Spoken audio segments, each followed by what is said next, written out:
kwenta to. O, pakinggan natin sasabihin niya, no? Drive daw sa kalat ano ng natin, nakarang pakinggan natin sasabihin nito ni Claire Castro patungkol dito sa statement ni Inday Sara. Pasok.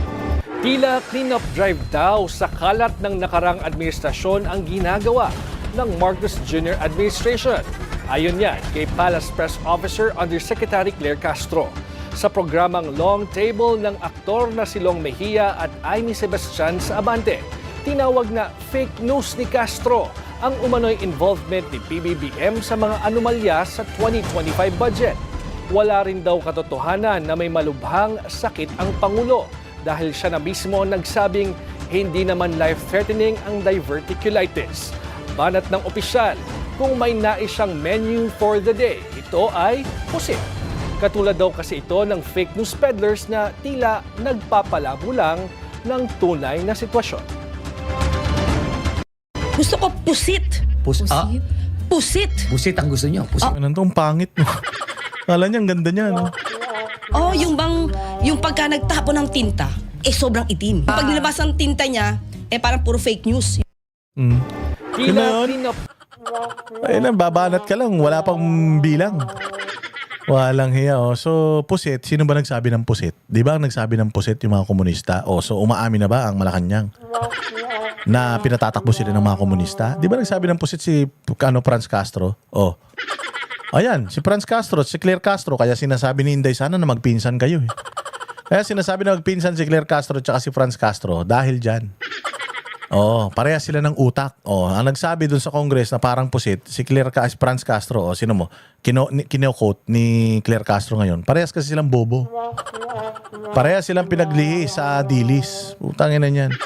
Style mo bulok. Ano magsasabi ng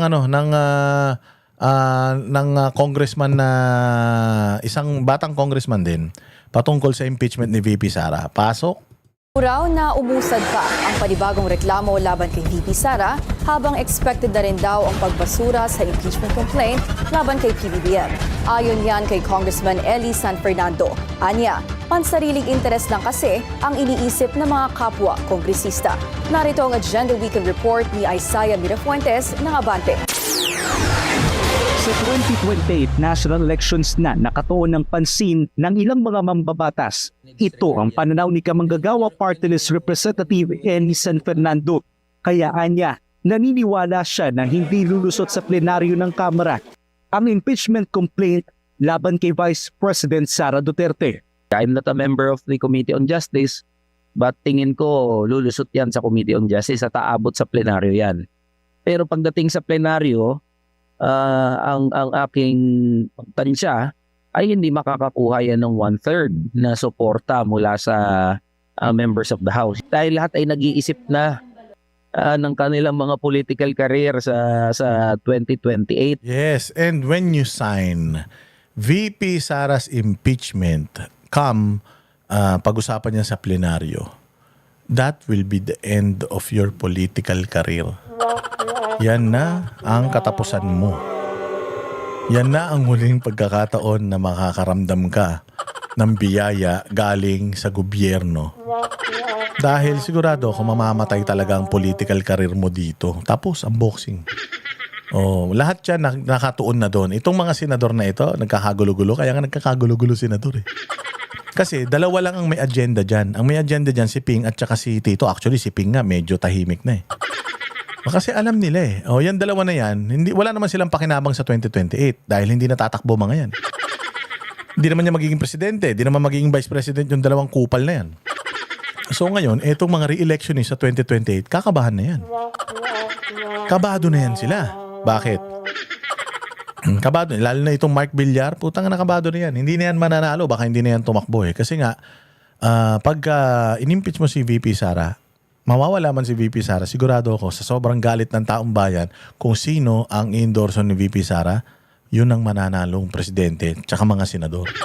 Tanginan niyo, subukan niyo. Kaya nga, yun din ang yan ang tingin ko and yan din ang tingin neto ni na marami ng mga politiko medyo mag-iingat na sila sa affiliations nila, lalong-lalo na lame duck na presidente.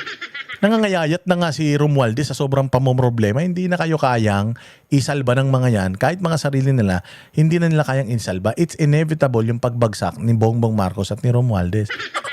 And the best thing na pwede mong gawin bilang isang politiko is to disconnect yourself from them.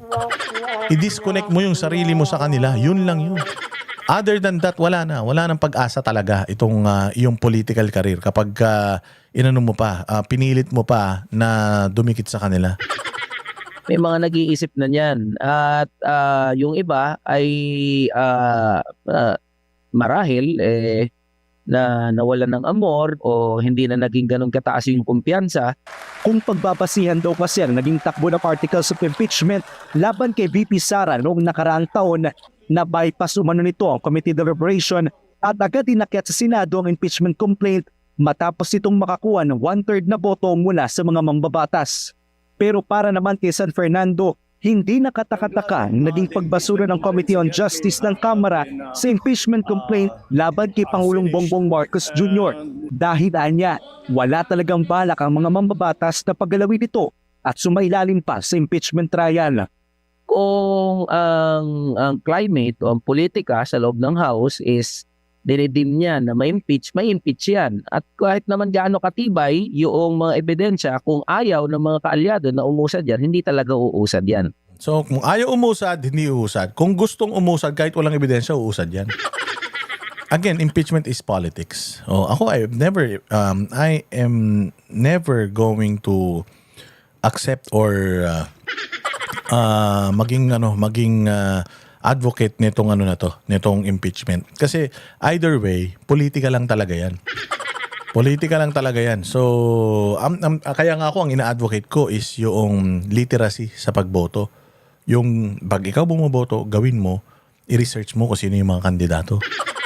Tangina, para hindi tayo nagkakaroon ng mga ganitong ulul na mga taga-gobyerno, hindi tayo mag-impeach. Kasi kapag nagboto tayo ng matitinong tao, wala nang impeachment. Impeachment is not an option. Lagi nyo tatandaan yan. People power is not an option. Tanggalin yan. Ang problema kasi, nandiyan yan as an option eh. Kaya pa kahit magkamali tayo, halimbawa, sinubo natin kanin, mainit, iluluwa natin. Hindi yun ganun. Hindi yun ganun. 6 na taon na paghihirapan mo kapag bumoto ka ng maling tao. Kaya dapat pag bumoto ka, yung matinong tao ilagay mo, walang impeachment, walang traffic sa EDSA, walang rally-rally. Plain and simple. Yun yung nature ng impeachment process.